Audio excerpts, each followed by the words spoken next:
नमस्कार। एक अजीब सी कश्मकश है। हम आए दिन ये सुनते रहते हैं कि ईश्वर सर्वव्यापी है, सर्वशक्तिमान है। ईश्वर ने ही ये सारा संसार बनाया है। संसार का हर कार्य उसकी इच्छा से ही चलता है। ईश्वर की मर्जी के बिना एक पत्ता तक नहीं हिल सकता।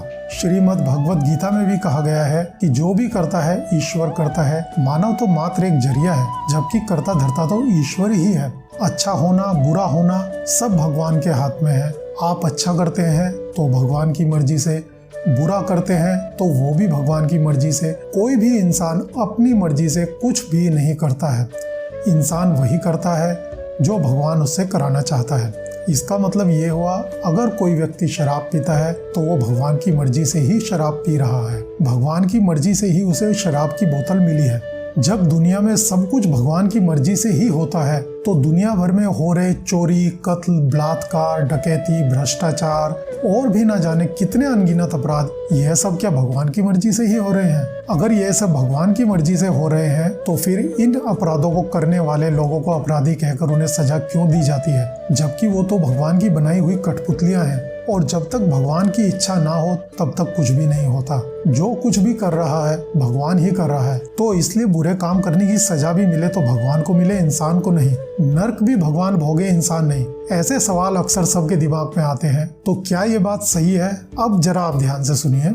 भगवान ने दुनिया की सब चीजें खुद बनाई है, लेकिन एक चीज जो उसने अपने हाथ में ना रखकर इंसान के हाथ में दी है वो है इच्छा। भगवान कभी भी इच्छाओं के अंदर हस्तक्षेप नहीं करते। जब भगवान ने इच्छाएं बनाई हैं तो भगवान उन्हें पूरा करने के लिए प्रकृति के माध्यम से व्यवस्था भी कर देते हैं, लेकिन इच्छाओं के अंदर हस्तक्षेप नहीं करते।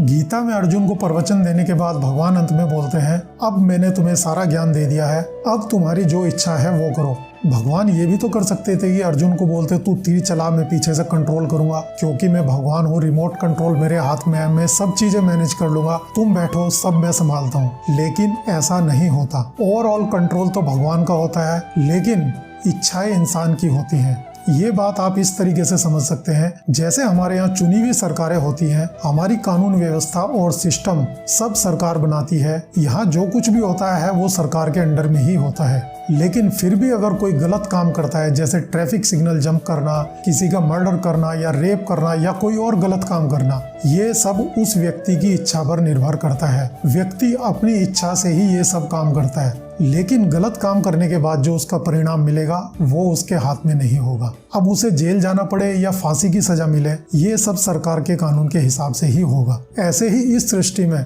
भगवान ने अच्छी और बुरी सब चीजें बनाई है, लेकिन इच्छा का अधिकार इंसान को दिया है। इंसान अपनी इच्छा के अनुसार ही अच्छा या बुरा कर्म करता है और फिर उसका फल उसके हाथ में नहीं होता।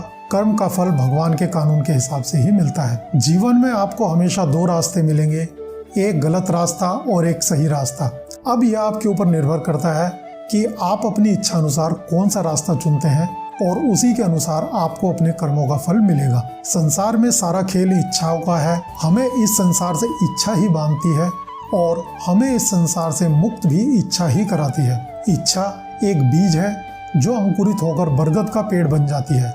इसलिए अपनी इच्छाओं को कंट्रोल में रखिए और कभी भी भगवान को दोष मत दीजिए। आपकी इच्छा ही आपके भविष्य का रिपोर्ट कार्ड है।